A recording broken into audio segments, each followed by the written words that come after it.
Alrighty, folks, we're going to have a conversation about the silver tsunami, Gen X and baby boomers unlocking all of this inventory that is going to crash the housing market. We're going to talk about new home sales, which actually tanked this morning, significantly below expectations. And we'll talk about multifamily, specifically product being released in the Sun Belt that are really going to dent rent increases, cause higher vacancies as that is churned through. And we have some surprises for the end of the video, but we will hold those for the end. Anna, how you doing? I'm doing great. Happy Thanksgiving week. Yes. Happy Thanksgiving week. It is one of those weeks of reflection and all of that. We will touch on what we are both thankful for at the end of the video. But let's get into this silver tsunami. You've been doing some digging. I first heard about the silver tsunami a couple of years ago when it was the reason that basically was going to unlock supply and crash the housing market. It appears that it is another talk track that is going to crash housing in 2025. What'd you find out? What'd you find out about the silver tsunami? Yeah, I totally disagree with that. You know, for those that are like crash bros and hoping for a big crash in housing prices down the road. Yeah, down the road, not the next couple of years, as people die, if they, don't pass their homes down to their children, then yes, if you have more of one generation that starts to die off, then yes, you're going to have some increasing in supply. But at least for today, we actually have the opposite problem, in my opinion, Michael. And that is that people that own most of the housing in the country are actually locked in, and they're not going to sell for anything other than probably death, maybe divorce. Even those that have job changes, most of the inventory is held by people that are by and large retired or already close. And so I found a study, I actually just ran across it this morning before we talked, that was just kind of enhancing that view that you and I've talked about a little bit, that we're going to have supply locked up, not only by the fact that 95% of homeowners have a mortgage rate below 5%. So when you're in the 6 to 7 range, there's really not a lot of incentive for them to move.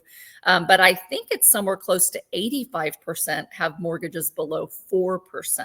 Yeah. And it was a huge number. I can't remember it off the top of my head this morning, but in the 65 to 70% range, I believe, have mortgage rates below 3%.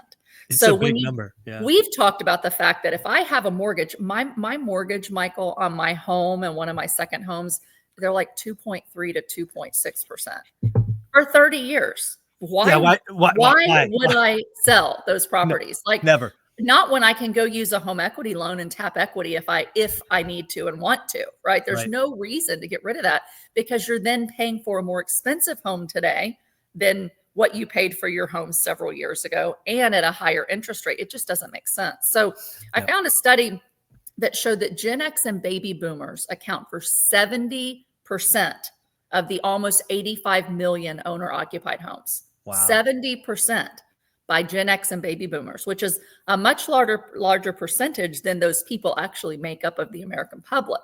Sure. And they did a study was done by Bank of America that found 70% of homeowners, again, who are about Gen X and baby boomers, that are age 45 to 76 plan to retire in the home they already own or are already retired. So if 70% of US homes are owned by that population, and 70% of them are not going to sell until the day they die, that's going to tell you that the vast majority of homeowners are not going to list their property. Yep. Now, there's exceptions to that, which we can riff and, maybe talk through. I mean, obviously, you've got, as people die, their kids, they might have to go into a nursing home. Mm-hmm. A lot more people, though, are starting to bring in-home care. And especially because most of the wealth is owned by Gen X and baby boomers, they've got equity in their homes.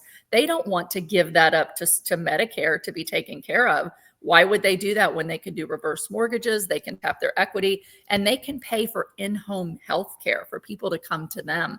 So I think that that's also a shift in our healthcare model, that for this population may see fewer having to sell as they age and need more healthcare. They might just hold on until they die. So that's the first stat that I think we can kind of talk about.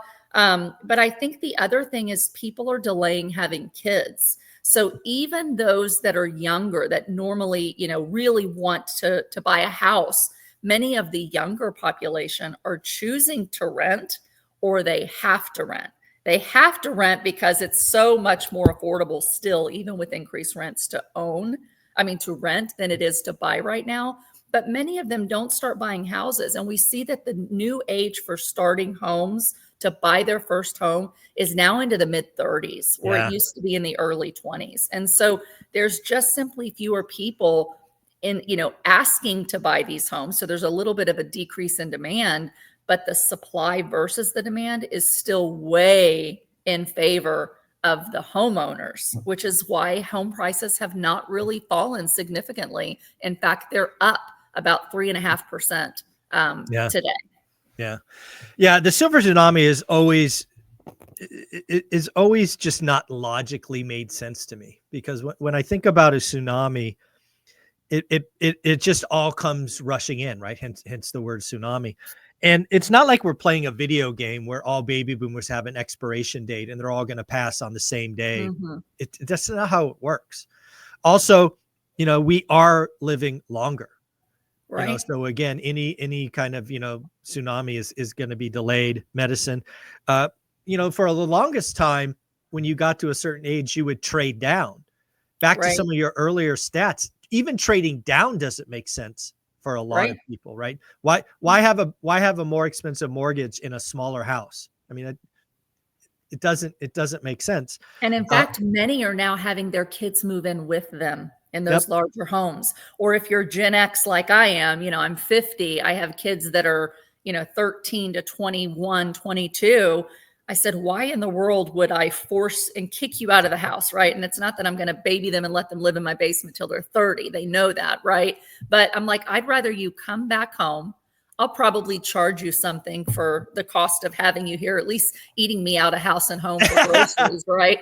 But if I can put them in a better position until they find something they want to house hack, right? So that the goal is to house hack and kick them out. But why wouldn't I let them come home rather than spend so much money on rent, until they're established or whatever? And a lot of families are doing that. And we're starting to see additions built on, multi-generational additions, ADU units built. We built a home for our mother-in-law on our property. My next door neighbor then did it for his father on their property. So rather than, selling necessarily, they could sell and then move in, but some of them are keeping them as their parents' homes as rental properties, or putting their kids there and then moving their parents home with them. Yeah. So, the silver tsunami is not going to be this magical unlock or wave that's going to dwarf. We, of course, are going to have death, divorce, all of that. And I talked with a, top 1% agent, Beth Traverso in King County, Seattle. And she still gets the occasional, boomer selling a home, moving across the country to be close to grandchildren. We'll still have those things, but it's not going to be this wave. It's going to be a trickle. It might be a small stream, but it's not going to be the great unlock. And then the last thing to talk about is a lot of these older homes are not the inventory that the new generation wants. They're dated, right? I know you've bought them. I've bought plenty of quote unquote grandma houses. They're dated. You don't want that. And two, a lot of them are just, functionally obsolescent. Who needs a big McMansion these days with all of those extra costs? So even the stuff that's coming is not the right thing for the market, I don't think. I disagree with you a little bit, just because of something that same survey said, and I wouldn't have known this if I hadn't happened to look at it this morning. But of those 70% of homes that are owned by Gen X and baby boomers, okay, we had 70% that say they're not going to sell, they're going to stay. So that's a huge number. But it also said that 69% of those owners had already remodeled their home in the last 2 to 3 years to set them up to stay there.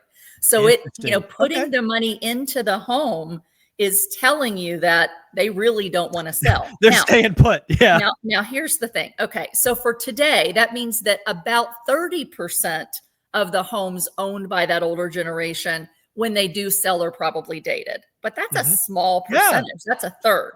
Now, smaller depending on than I the area thought. of the country that you're living in and the wealth of that generation in that particular area, let's say the medium income or higher, you're probably going to have some areas that for sure have people that couldn't afford to remodel their home. But it looks like, at least from this Bank of Yeah. America study, that almost 70% have already remodeled. Now, the Wow. question is, how old are they, right? I'm a little in denial that as a Gen Xer, I'm being lumped in with baby boomers, Michael, but I'm only 50, right? I turned 50 just this month, so it's still kind of settling in. But like, Welcome if to the club. if I wait till I sell my house, till I die to sell my house, then even though I remodeled my house in the last couple of years, I mean, that could be hopefully 30, 40 years plus. Shoot, By 50 then, years. my Yeah. house may be dated, right? Yeah. But if you're a boomer and let's say you're in your, 60s to 80s, it still could be 20. Let's just give Yeah. them the hope that it's 20 years. By then, the house might be a little bit dated, but I think that's the point is Yeah. we're living a little bit longer. Whether we're healthier or sicker is, a whole nother question, but we're living a little bit longer. So there's not going to be this sudden, like, they're all going to die at 68 years old, like we used to think they did. And so all of a sudden, millions and millions of houses are going to hit the market in the next couple of years. I think it's going to trickle, and there's always going to be some of that provides inventory, but I don't see it being this big wave. And then the Yeah. other thing is, the younger, the millennial group who are just starting to really buy homes. I mean, if you look at those that are 30 in the mid 30s, that's the average age of a first-time home buyer.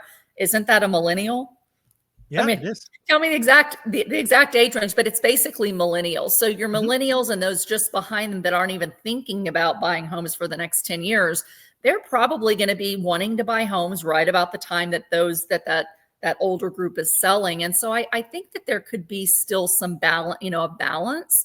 Yeah. It's really hard to say and to listen to people that say we're absolutely going to have a crash, in housing values because we're going to have tons of supply. It just doesn't work that way nationwide. The demographics show that it's completely the opposite.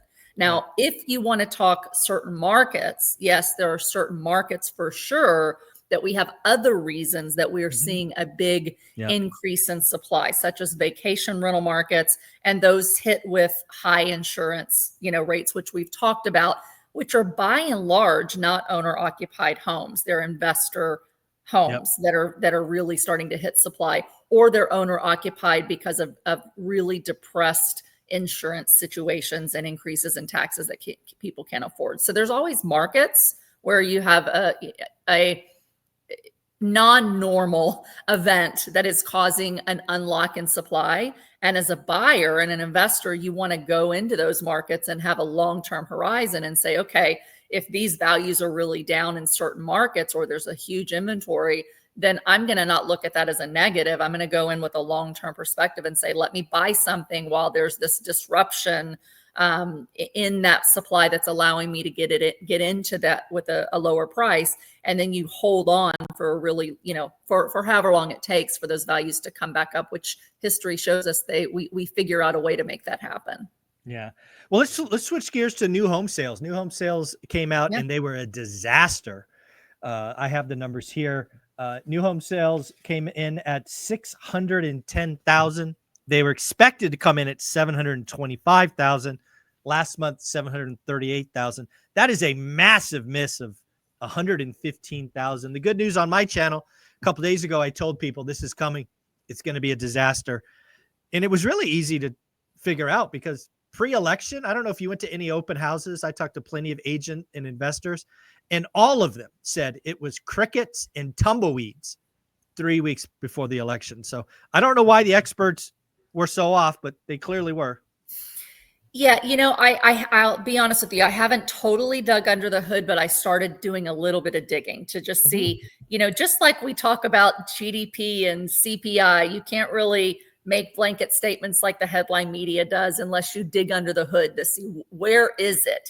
What is this, just an elevated overall number, a national number, but what does it really say if you dig under the hood? And one thing that I saw this morning, and correct me if I'm wrong, but I think what I read this morning was that although they're down, the Sun Belt, especially Georgia, North Carolina, and Florida, it was down 27.8% for new home sales, but the rest of the nation was actually up 8%, Michael. So let's just, play devil's advocate with hey, it's a really bad number, and say, well, if you're in those Sunbelt markets, which tend to boom first and they tend to bust first, any market that booms first tends to kind of bust first. But because of the same things we just talked about with homeowners, where you've got a massive increase in taxes and in property insurance values, property insurance costs, that is making more people say, hey, we need to sell. Then you add these current national disasters and the hurricanes that come through and really devastated those areas.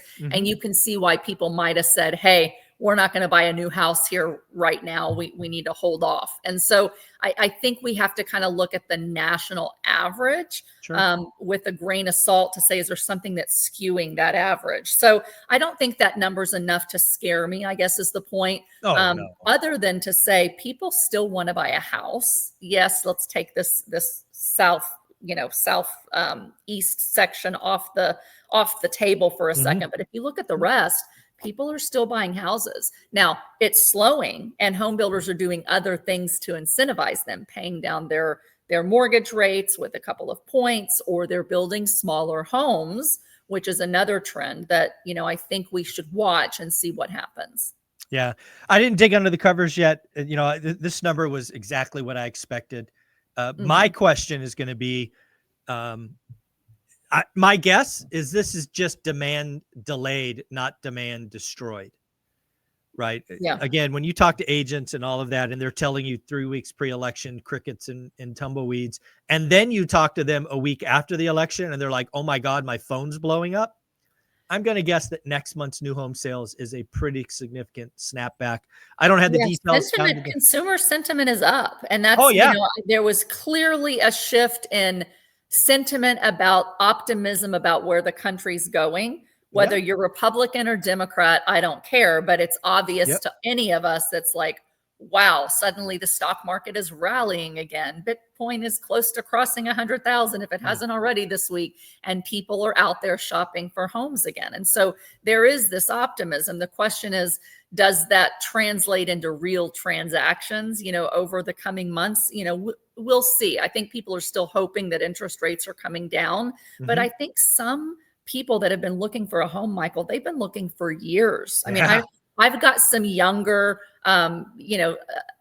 nieces and nephews that are in their 30s that are that have been looking for a home for like 3 years. First, it was bidding wars. They got outbid on every home they made offers on, and they just couldn't they couldn't get into a house that they wanted.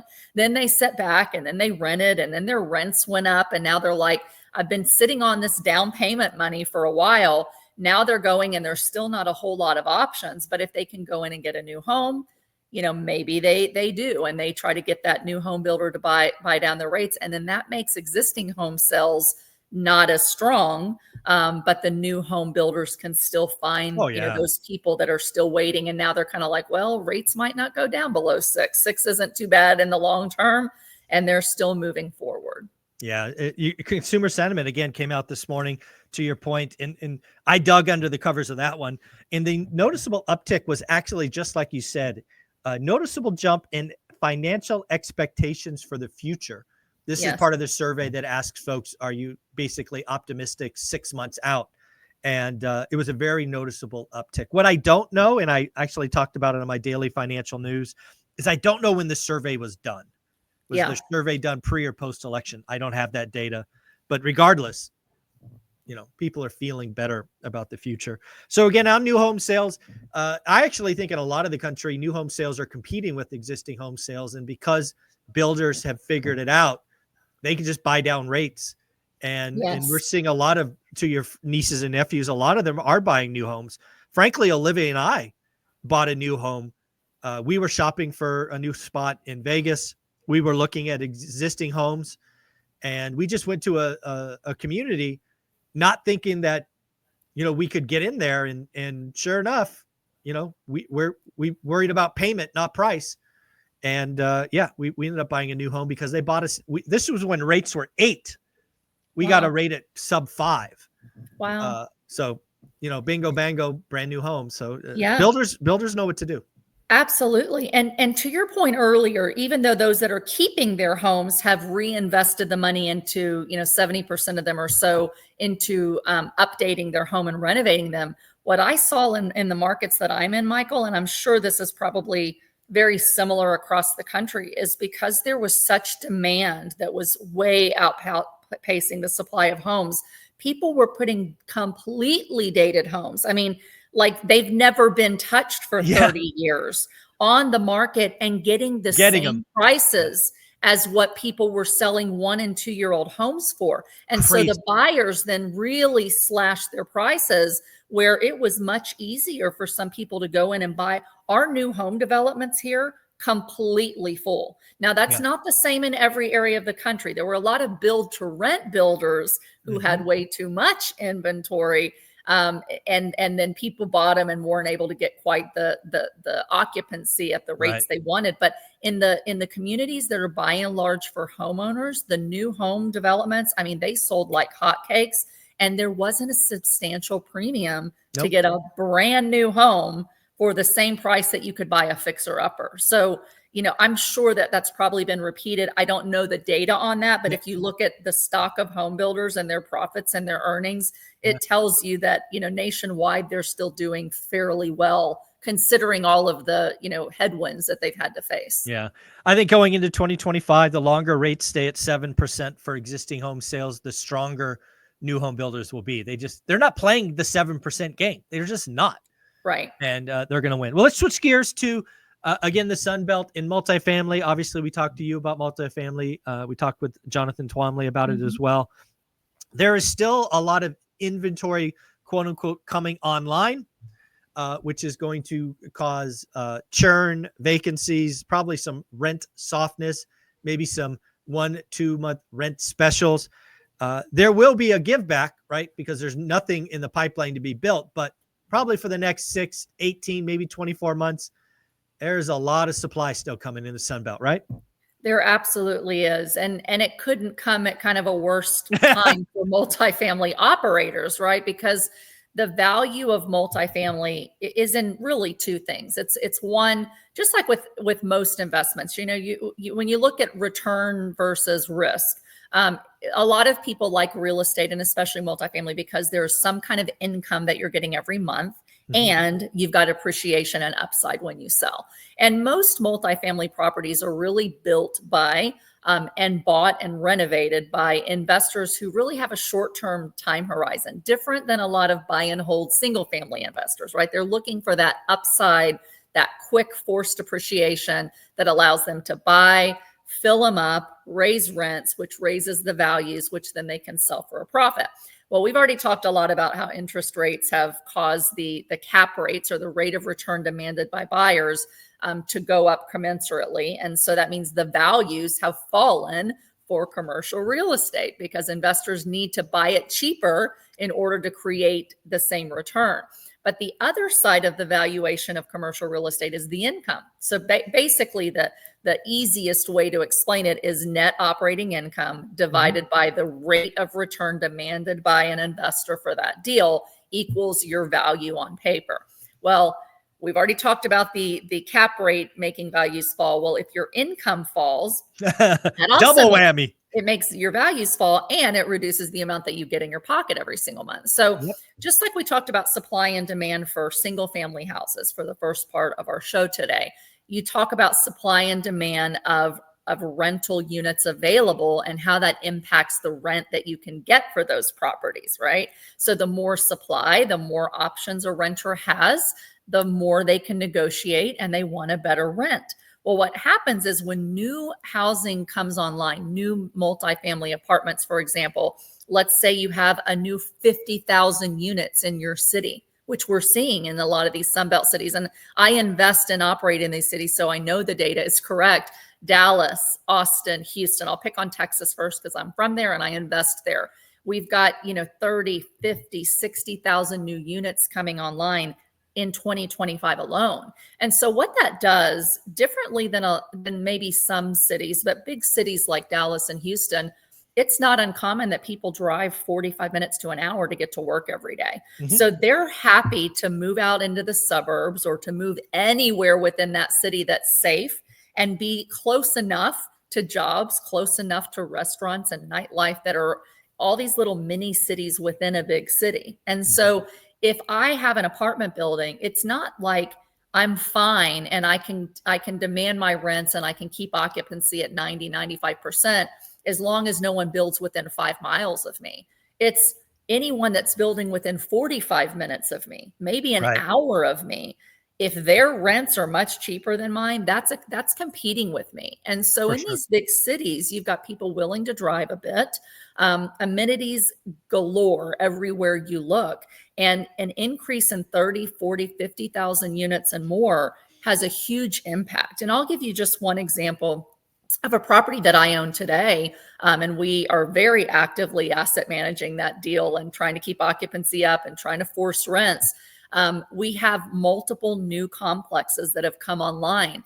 And just like builders incentivize people to buy a home, new apartment owners, they're incentivizing people to come rent because Yeah. they have short-term loans from banks that they have to pay off and they have to fill them quickly. So they don't care about long-term rental income. They don't care about the long-term, Mhm. whether they had to have write-downs because they're trying to fill it and sell it as quickly Yeah. as they can. So where we're trying to offer, hey, refer your friend and we'll give you $200 off your first month rent and we'll give them $200 off their $2,000 a month rent. The complex down the street that just opened is saying, hey, we'll waive your deposit, let you have deposit insurance. We'll give you the first month and the last month rent for free. So they're showing a higher rent than I am as a brand new complex, but they're essentially giving them 2 months free and waiving their security deposit. I can't compete with that and still cover my expenses and still pay my investors, my limited partners, their monthly cash flow that they want. And so it really puts pressures on rents, and we have to figure out how to compete, which means we may not be able to give them 2 months rent. We have a bank and investors relying on them, but we can get their rent lower. So it pushes pressure on existing apartments to lower rents as the new builders are doing that. And so what I expect, I'm already seeing it in real time. I mean, I've been seeing it, all of 2024, started in 2023, and I don't think it's going to get a whole lot better in 2025.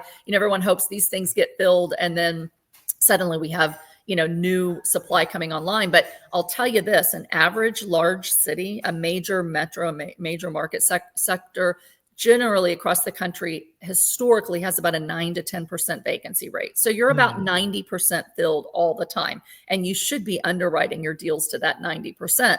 But the reality is in oversupplied markets, even though it's short term, it's a struggle to keep them 85, 88% occupied. Wow.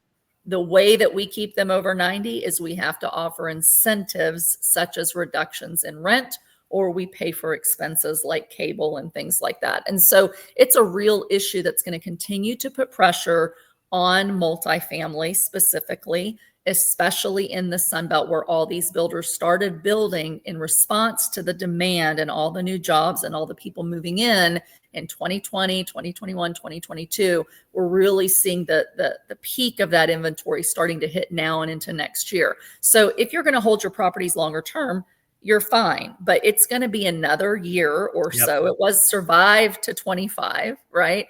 Hoping for rates to come down. Now it's like, well, hold on to 26 or 27, and then things are going to be positive. So I have a very strong bullish outlook on multifamily over the longer term, especially as it's harder for people to buy homes, which we talked about in the first section. It means there's going to be more of a renter nation. More people are going to want to rent, and they're going to want to rent nice, well-amenitized properties near jobs. So over the long term, having apartments is a wonderful place to be. But if you're a passive investor or active, you've got to be ready for the next year or two to continue to be bumpy, both on an operational and an income side.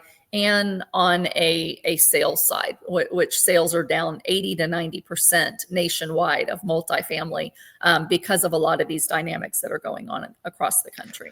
Yeah, Ken McElroy's been doing a wonderful job. I watch Ken all the time, and he's been talking about 25 and 26 being exactly what you're talking about. It's going to be a management intensive, operational intensive year. Probably not a lot of fun, but he does say, hey, 27, 28 is going to be great because there's nothing in the backlog. There's nothing even being proposed or permitted or planned. So yeah, once you chew through this overhang, he's like, clear sailing ahead, but the next couple of years are going to be bumpy. I think that's right, pretty which well is said. huge opportunity for those investors who have the fortitude. I want to say the intestinal fortitude, right, Yeah. to kind of run into a painful investment at the moment, because it's when you do, if you can get the deals done, it's when you Yep. have the best opportunity when there is stress on the seller to go in and negotiate a really great price on a long-term hold. You just have Yep. to realize that the days of very quick forced appreciation in and out in 2 to 3 years with a massive expansion in the economy, those days of quick value add are over for a little while. Yep. You've really got to shift to a longer term hold mindset. You're going to buy these assets and hold them 4, 5, 6, 7 years. And if you can do that, like Ken McElroy is doing, he's putting the money where his mouth is, then Yep. you have the potential to make some really good money on an appreciation front over the longer term. Yeah, couldn't agree more. Well, let's change gears to what we promised at the beginning, a couple of surprise things here at the end. It is Thanksgiving week. I often find this is a week where we think about what we are thankful for. So Anna, obviously you're thankful for your family, health, all of those standard things. Why don't we give us something that might shock people that you're thankful for? I'm thankful for challenging times, even though it's not fun when you're in it.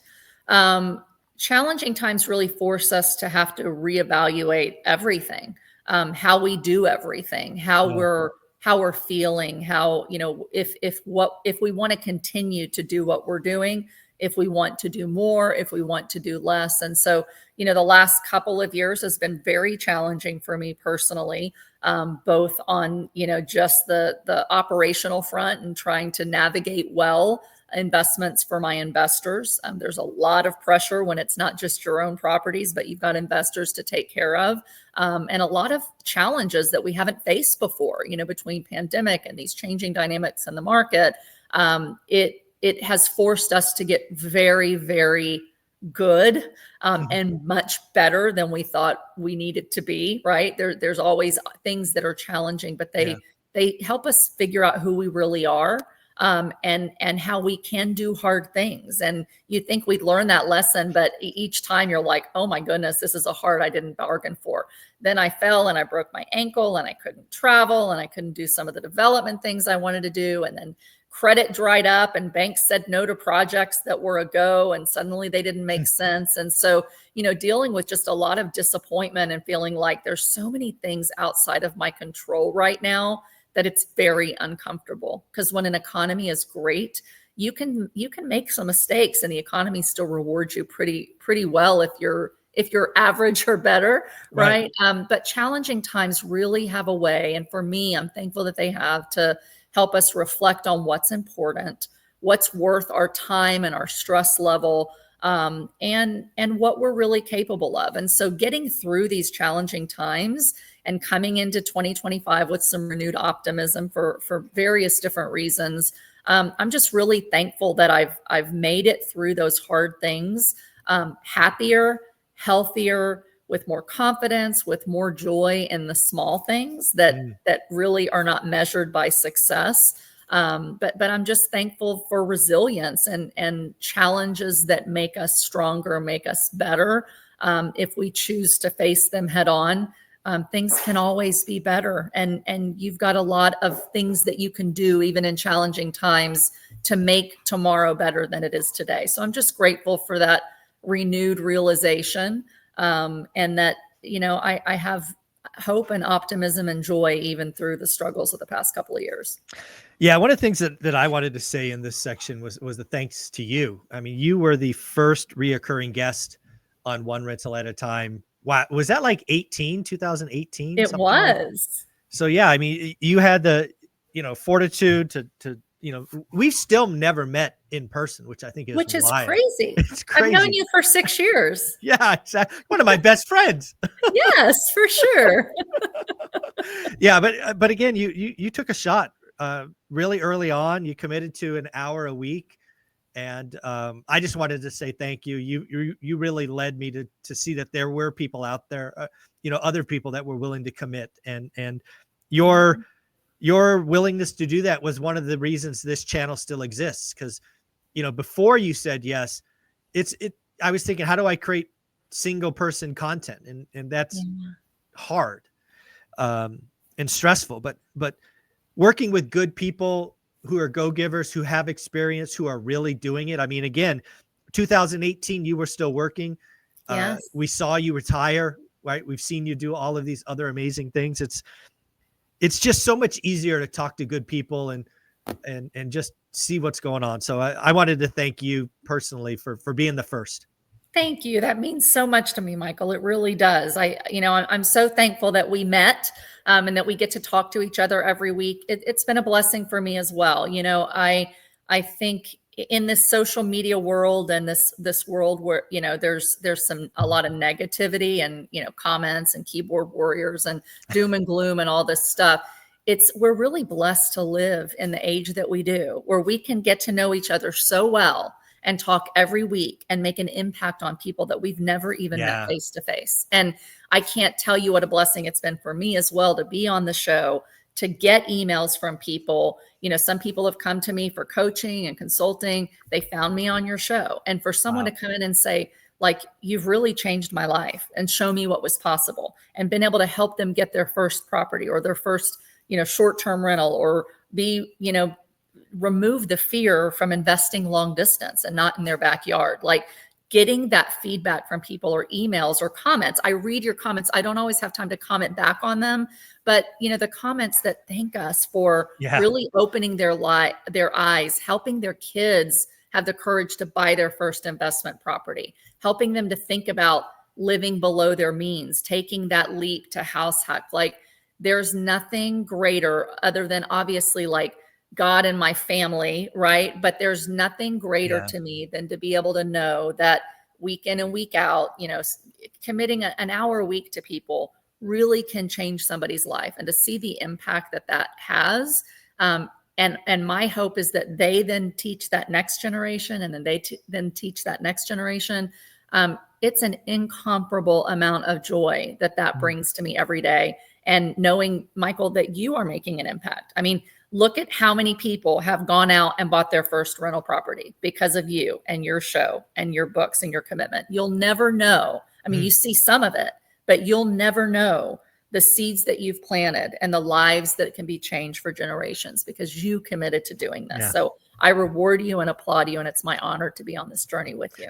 Yeah, it's so much fun, and I get more of a thrill watching people buy their first property than Olivia and I buying another one. Yeah. That's kind of where we are, right?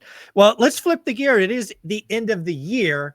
I don't know if you had any great time to think about 2025, but you have any thoughts on what 2025 might be for you? This is going to shock you, Michael, but honestly, I haven't thought that far yet. And part of the reason is this: my entire life, I've been this like planner, it's in Mhm. project management. And obviously we created a business. We created 5 businesses, real estate. We bought all these properties. So we always had, okay, here's where I want to be and here's what my goals are. And so now I'm going to level up. And the last Mm. couple of years since I retired, I was on the show in 2018, gave my notice, did my first couple hundred units of joint ventures before I started syndicating, retired in May of 2019. It's been 5.5 years since I retired. And in that time, I've continued to grow big business, lots more, wealth and income. But the last couple of years forced me to kind of slow down. And Yep. honestly, as much as it was a challenge, I've enjoyed a slower pace of life. And you get to a place I did this year where I've created the life I wanted to create. Yeah. I've created the freedom and have time with my kids and get to travel. And there's a certain point in life where we say, yes, I can do more. I can level up. I can be all that I can be. And I can set big, hairy, audacious goals and I can conquer them. And I've done it and I'll continue to do it.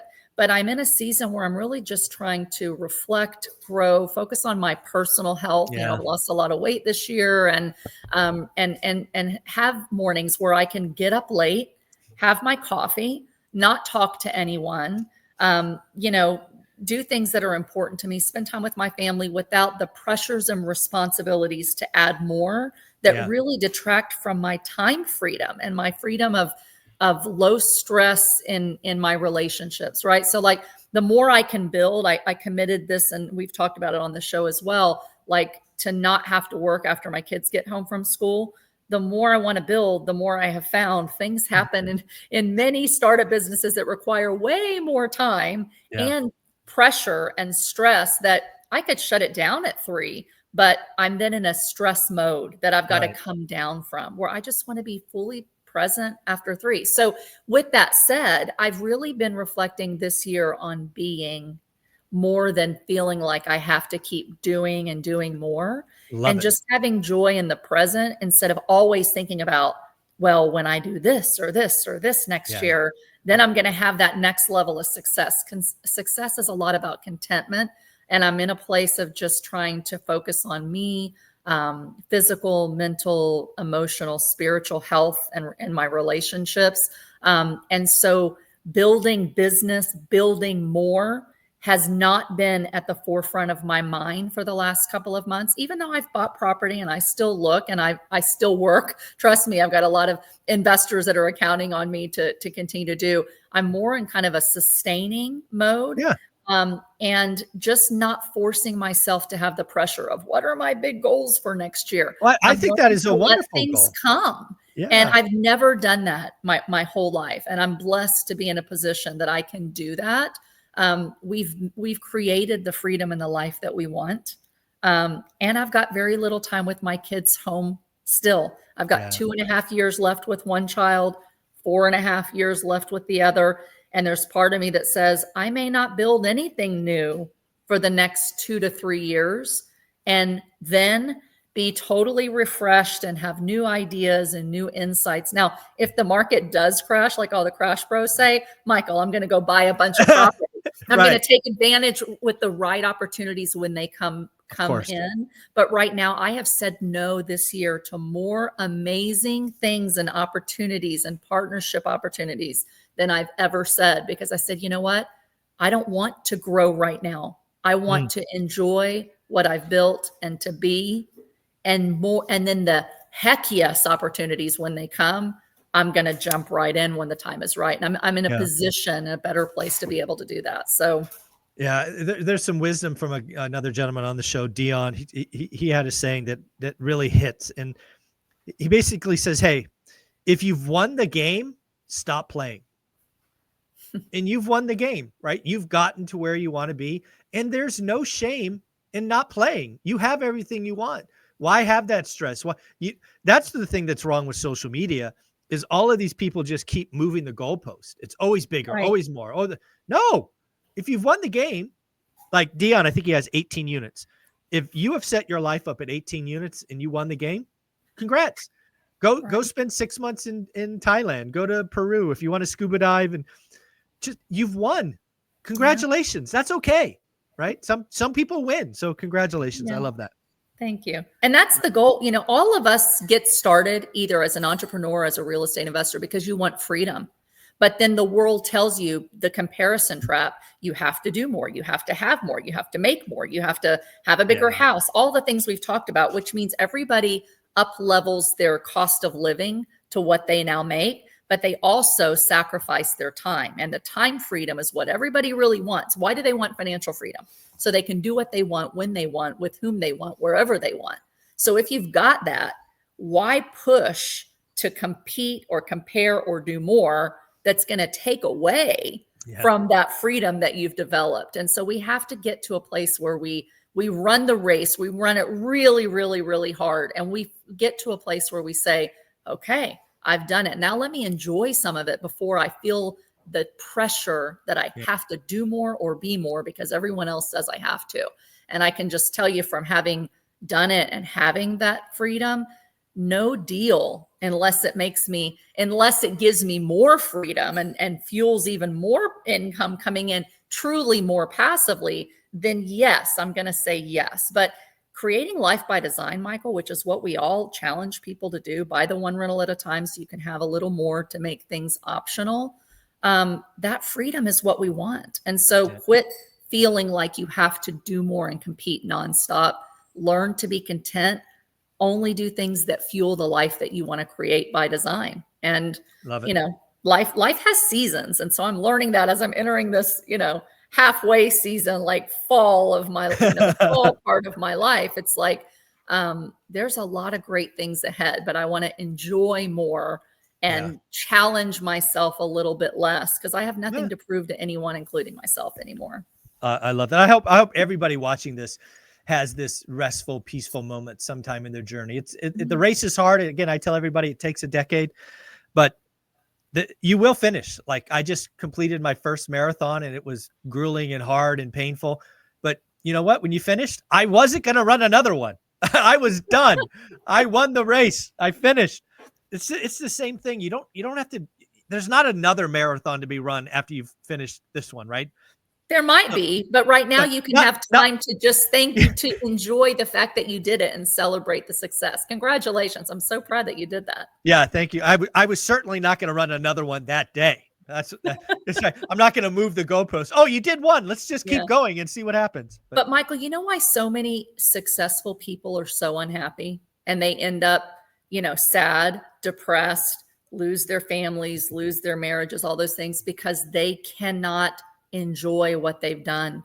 They constantly feel the pressure that you have to, what's the next thing? What's the next thing? And so if you don't take time to enjoy and celebrate the wins along the way, you're really missing the point. There's so much joy that comes in that celebrating what you've done, looking at it, being thankful for it, right? I'm so thankful for every step along the way. But we need to take time to be grateful and to let ourselves enjoy where we are before we jump to now let's go buy all the stuff we think are going to make us happy. Like sit tight, enjoy Thanksgiving before you go to Black Friday shopping, Exactly.